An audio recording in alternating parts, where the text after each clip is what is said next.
दोस्तों, राहुल वर्गहट आज की दुनिया में।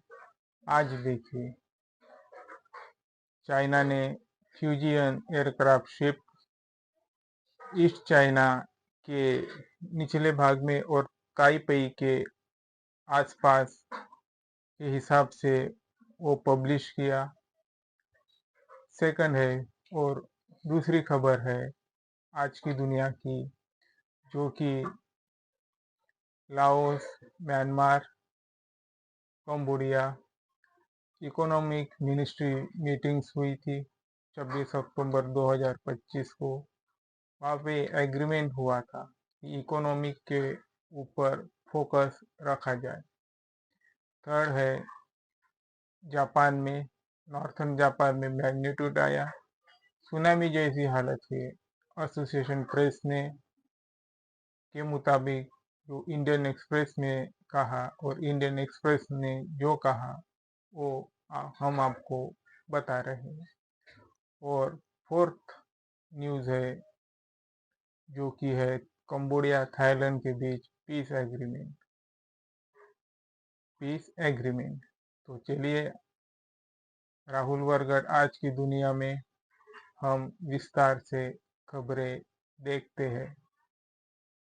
चाइना चाइना ने बहुत टेक्नोलॉजिकल एयरशिप्स ताइवान के आसपास भेजा, जो कि ये ईस्ट सी में है। ईस्ट सी मतलब और ताइपेई है, उसके ऊपर जो ईस्ट चाइना सी है वहाँ पे। इसका मेन रीजन है, ये बहुत ही शक्तिशाली एयरक्राफ्ट है। जैसे हमारे, मैं एग्जांपल के तौर पे बताऊँ तो ये हमारा जो सुकोई है, सुकोई और सुकोई जैसे अन्य एयरक्राफ्ट जैसे ये लैंडिंग होते हैं, जो कि एक युद्धपोत भी माना जाता है। चाइना ने क्लियर किया कि ये सिर्फ ताइपेई के लिए है, कि अगर ताइपेई कोई उल्लंघन करता है तो तो शायद कुछ सीज फायर हो जाए। सीज फायर होना कोई भी देश के लिए निंदनीय घटना होती है, पर अगर कोई भी देश खुद को बलवान समझता है और कुछ कमजोर ऐसी लगता है उन्हें कि ये देश शायद थोड़ा कम शक्तिशाली है, तो ये कहना शायद ठीक नहीं होगा। मैं एग्जांपल के लिए बता दूं कि रशिया यूक्रेन का वॉर चल रहा है, तभी भी यूक्रेन फाइट कर रहा है, वैसे ही इसराइल, हमास, गाजा, वो भी फाइट कर रहे हैं इसराइल से। तो ऐसी छोटा समझ के किसी के ऊपर जो अंदर सरवाइव ना हो, लगभग हम सभी देश के रिस्पेक्ट करते हैं, आदर करते हैं। चाइना का भी विशेष आदर करता है, क्योंकि उनकी टेक्नोलॉजी भी डेवलप है इसीलिए। और हमारी संस्कृति है कि एक दूसरे का आदर हो सके। फिर आते हैं हम नॉर्थ ईस्ट में। एशियन की 17वीं मीटिंग हुई म्यांमार में, यांगोन शहर में। वहाँ पे मलेशिया, लाओस, कंबोडिया और वियतनाम जैसे देशों ने सक्रिय सहभाग लिया। और सहभाग लेते लेते उन्होंने इकोनॉमिक पे जोर दिया, क्योंकि ये south association of south eastern Asian Nations है, वो आपस में जुड़ सके और जुड़ने के साथ ही उनकी जो असमानता है वो दूर की जा सके, आपसी संबंध दृढ़ कर सके, रीजनल स्टेबिलिटी हो और सोशल वेलफेयर हो। इसी हिसाब से ये जो यांगोन म्यांमार में मीटिंग हुई, ये एशियन देशों का महत्वपूर्ण की स्ट्रक्चर बता रहे, ट्री स्ट्रक्चर्स है, शायद ये बैकबोन भी है, रीढ़ की हड्डी भी है।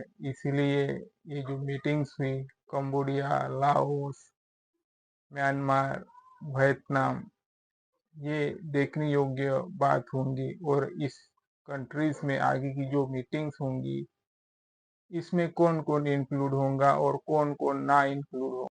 जैसे जापान में नॉर्थ सी के तरफ, समंदर के तरफ सुनामी जैसे हालात आने की संभावना है, ऐसी जो खबर आई है वो एसोसिएशन प्रेस की तरफ से आई है, जो कि इंडियन एक्सप्रेस ने कहा है, और इंडियन एक्सप्रेस ने जो छपा है वही हम आपको बता रहे हैं।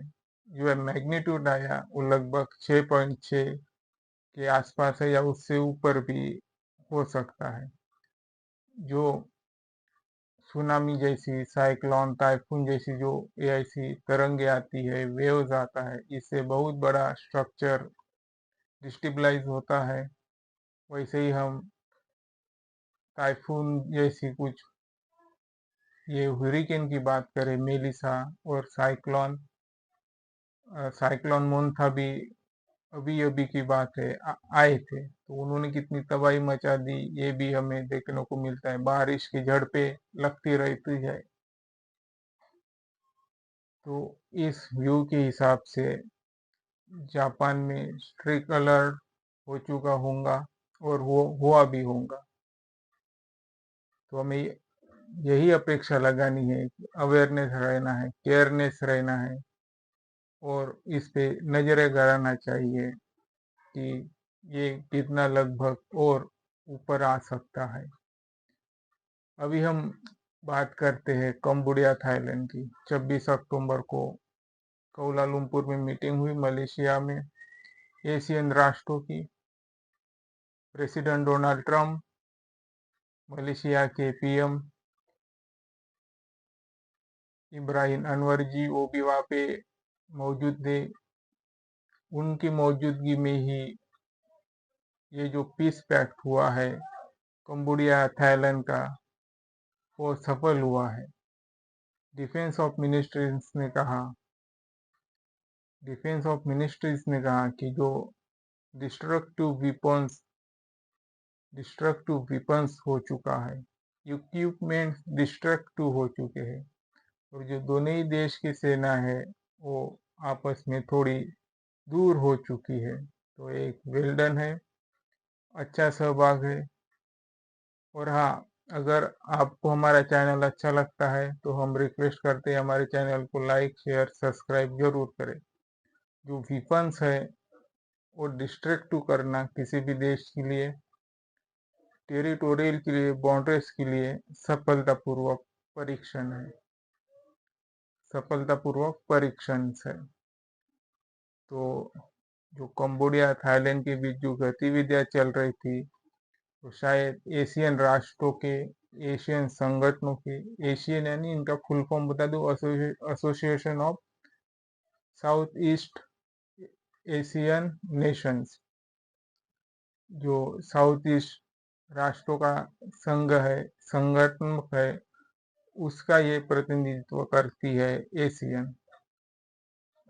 तो राहुल वरघट आज की दुनिया की खबरों में इतना ही।